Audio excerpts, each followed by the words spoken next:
ನಮಸ್ಕಾರ. Lead news ವಿಶೇಷ ಕಾರ್ಯಕ್ರಮಕ್ಕೆ ಸ್ವಾಗತ. ನಾನು ನವೀನ್ ಕಿಲಾರ್ಲಹಳ್ಳಿ.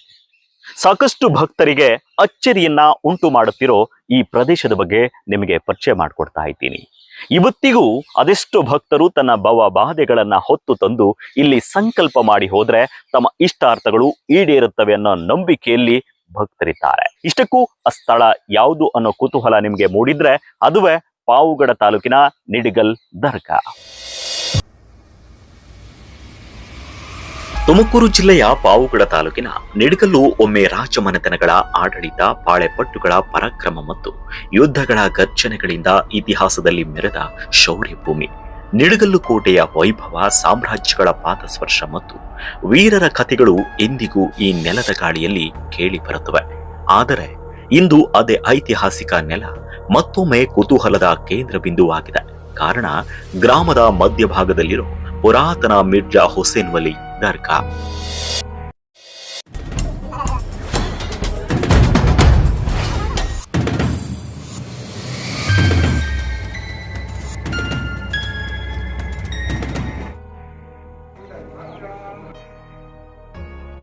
ಹಿಂದೂ ಮುಸ್ಲಿಂ ಐಕ್ಯ ಭಾವನೆಯ ದರ್ಗವಿದು. ಹೌದು, ಶ್ರೀರಾಮ ಕಾಶಿ ವಿಶ್ವೇಶ್ವರ ದೇವಾಲಯದ ಪಕ್ಕದಲ್ಲಿ ನೆಲೆಸಿರೋ ಈ ದರ್ಗಾ ಈಗ ಭಕ್ತರ ಪಾಲಿನ ಪವಾಡಗಳ ತಾಣವಾಗಿ ಗುರುತಿಸಿಕೊಂಡಿದೆ. ಇಲ್ಲಿ ಒಂದು ವಿಶೇಷತೆ ಇದೆ. ಧರ್ಮ ಬೇರೆ ಆದ್ರೂ ಕೂಡ ಭಕ್ತಿ ಒಂದೇ.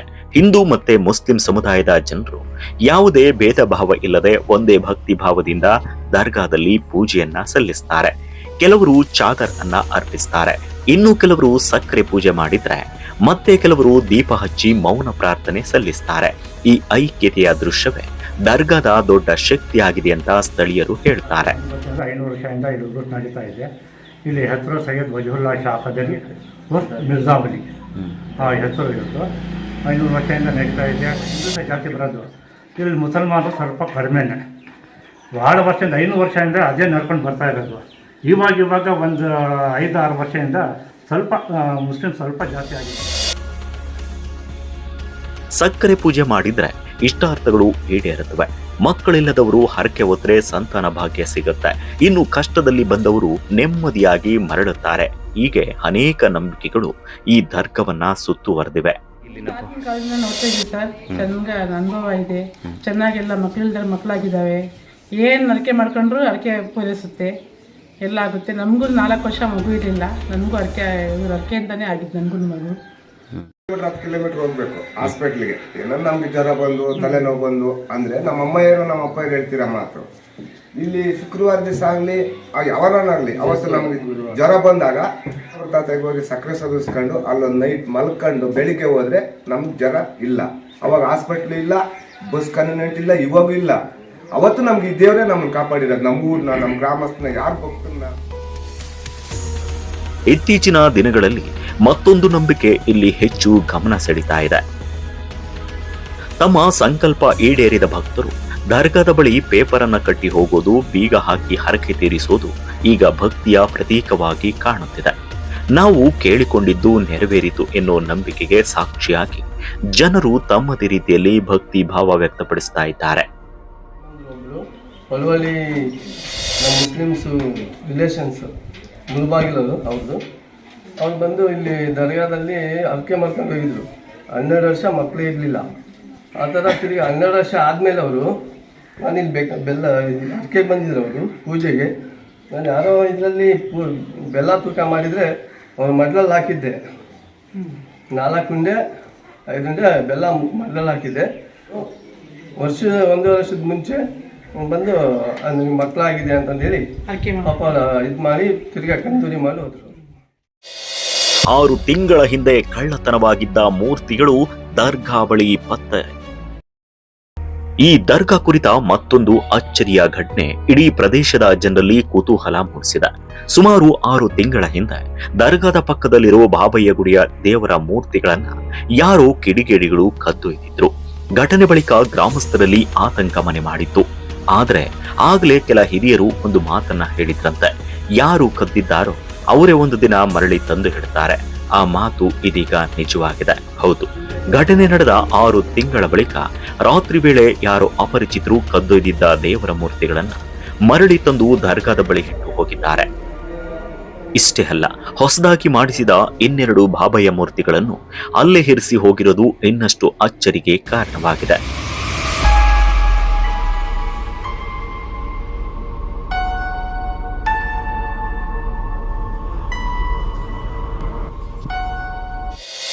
ಅಚ್ಚರಿ ಮೂಡಿಸುತ್ತಿರೋ ಈ ಸಮಾಧಿ ಯಾರದ್ದು ಗೊತ್ತಾ? ಇಷ್ಟಕ್ಕೂ ಈ ಪ್ರದೇಶದಲ್ಲಿರೋ ಶಕ್ತಿಯಾದ್ರೂ ಯಾವುದು, ಇದೆಲ್ಲ ಹೇಗೆ ಸಾಧ್ಯ ಎನ್ನುವರಿಗೆ ಒಂದು ಮಾಹಿತಿ. ಈ ದರ್ಗಾದಲ್ಲಿ ಇರೋದು ಒಂದು ಸಮಾಧಿ.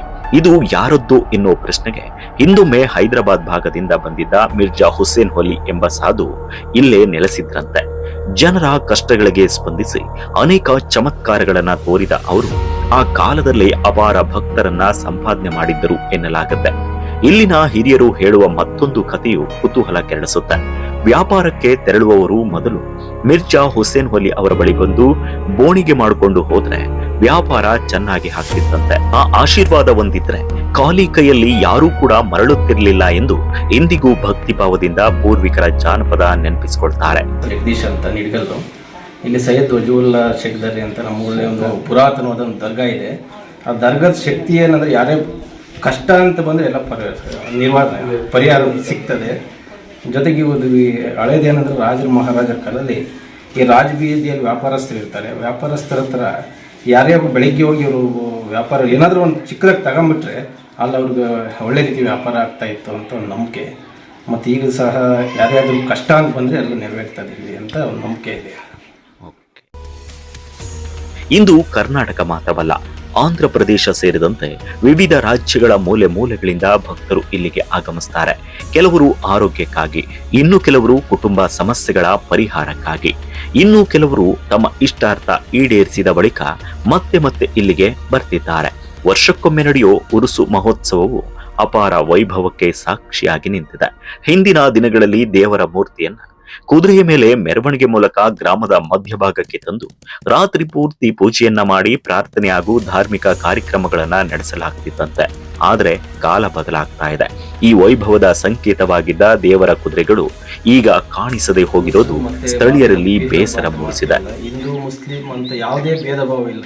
ಅತಿ ಹೆಚ್ಚಿನದಾಗಿ ಶ್ರದ್ಧೆಯಿಂದ ಮಾಡೋದು ನಮ್ಮ ಹಿಂದೂ ಇವರು. ಅದರಿಂದ ಇಲ್ಲಿ ಎಲ್ಲ ರೀತಿಯಲ್ಲಿ ಯಾವುದೇ ಒಂದು ಇಷ್ಟು ಸುಮಾರು ರಾಜ ಮಹಾರಾಜರ ಕಾಲದಿಂದ ಪಾಳೆಗಾರ ಕಾಲದಿಂದ ಇಲ್ಲಿವರೆಗೂ ಯಾರ್ದೋ ಒಂದು ಜಾತಿ ಭೇದ ಇಲ್ದಂಗೆ ಒಳ್ಳೆ ರೀತಿಯಲ್ಲಿ ನಡೆಸ್ಕೊಂಡು ಹೋಗ್ತಾ ಇದೆ. ಮತ್ತು ಈ ಗ್ರಾಮದಲ್ಲಿ ನಾವು ಹಿಂದೂಗಳೆಲ್ಲ ಸೇರಿ ದರ್ಗಾದ ಬಂದು ದರ್ಗಾದ ಎಲ್ಲ ಕೆಲಸ ಕಾರ್ಯಗಳಲ್ಲಿ ಭಾಗಿಯಾಗ್ತೀವಿ. ಅದೇ ರೀತಿ ನಮ್ಮ ಮುಸ್ಲಿಮಾನ್ ಬಾಂಧವರು ಸಮೇತ ನಮ್ಮ ಹಿಂದೂ ದೇವಾಲಯಗಳು ಯಾವುದೇ ಕಾರ್ಯದಲ್ಲಿ ಮುಂದೆ ನಿಂತು ಮುತುವರ್ಜಿಯಾಗಿ ಎಲ್ಲ ರೀತಿಯಲ್ಲಿ ಕೆಲಸ ಕಾರ್ಯಗಳು ನಡೆಯುವಂಥದ್ದು ನಮ್ಮೂರಲ್ಲಿ ಒಂದು ವಿಶೇಷವಾಗಿದೆ. ಶ್ರೀರಾಮಯ್ಯ ಅಂತ ಇದೇ ಇಲ್ಲಿ ದೇವಸ್ಥಾನ ಪುರಾಣ ಕಾಲದಿಂದ ದೇವಸ್ಥಾನಗಳು ಭಾಳ ಇದ್ದಾವೆ. ಆದರೆ ಊರಿನಲ್ಲಿ ಜಾಸ್ತಿ ಇದಲ್ಲದೆ ಹೊರಗಡೆ ಬಂದು ದೇವಸ್ಥಾನದಲ್ಲಿ ಕಳ್ಳತನ ಮಾಡಿ ನಮಗೆ ನಿಧಿ ಸಿಗುತ್ತೆ ಮತ್ತು ಅದು ಸಿಗುತ್ತೆ ಅಂತ ದೇವಸ್ಥಾನಗಳೆಲ್ಲ ಒಡೆದು ನಾಶ ಮಾಡಿದ್ದಾರೆ. ಆದರೆ ಯಾರೂ ಅದರಲ್ಲಿ ಉದ್ಧಾರ ಯಾರೂ ಆಗಿಲ್ಲ. ಆದರೆ ಸುಮ್ಮನೆ ಇರೋ ದೇವಸ್ಥಾನಗಳು ಶಿಖರಗಳು ಮತ್ತೊಂದು ದೇವಸ್ಥಾನಗಳು ಬಸವಣ್ಣಗಳು ಇಂಥ ವಿಗ್ರಹಗಳೆಲ್ಲ ಹಾಳು ಮಾಡಿದ್ದಾರೆ. ಆದರೆ ಅಲ್ಲಿ ಅವ್ರಿಗೇನು ಪ್ರಯೋಜನ ಆಗಿಲ್ಲ. ಆದರೆ ದಯವಿಟ್ಟು ಅದೊಂದು ಯಾರು ದಯವಿಟ್ಟು ಆ ಕೆಲಸ ಮಾಡ್ದಂಗೆ ವಿಗ್ರಹಗಳನ್ನು ಇದು ಮಾಡ್ದಂಗೆ ದೇವಸ್ಥಾನಗಳನ್ನ ಇಂಪ್ರೂವ್ ಮಾಡಲಿ ಅಂತ ನಾನು ಇಷ್ಟಾಗಿ ಕೇಳ್ಕೊಳ್ತಾ ಇದ್ದೇನೆ.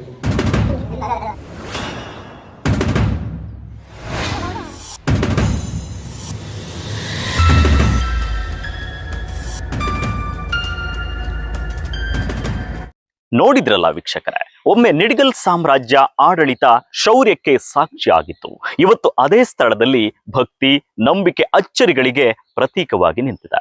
ಅಂತಹ ಅಚ್ಚರಿ ಮೂಡಿಸ್ತಾ ಇರೋ ಈ ಪ್ರದೇಶಕ್ಕೆ ನೀವು ಕೂಡ ಒಮ್ಮೆ ಬರ್ಬೇಕಂತ್ಕೊಂಡಿದ್ರೆ ಬಂದು ಸಂಕಲ್ಪ ಮಾಡಿ ಅಂತ ಹೇಳಿ ಇವತ್ತಿನ ಈ ಕಾರ್ಯಕ್ರಮವನ್ನ ಮುಗಿಸ್ತಾ ಇದ್ದೀನಿ. ನಾಳೆ ಇನ್ನೊಂದು ಇಂಟ್ರೆಸ್ಟಿಂಗ್ ಕಾರ್ಯಕ್ರಮವನ್ನು ಹೊತ್ತು ತರ್ತೀನಿ. ಅಲ್ಲಿವರೆಗೂ ಕಾಯ್ತಾ ಇರಿ. ನಮಸ್ಕಾರ.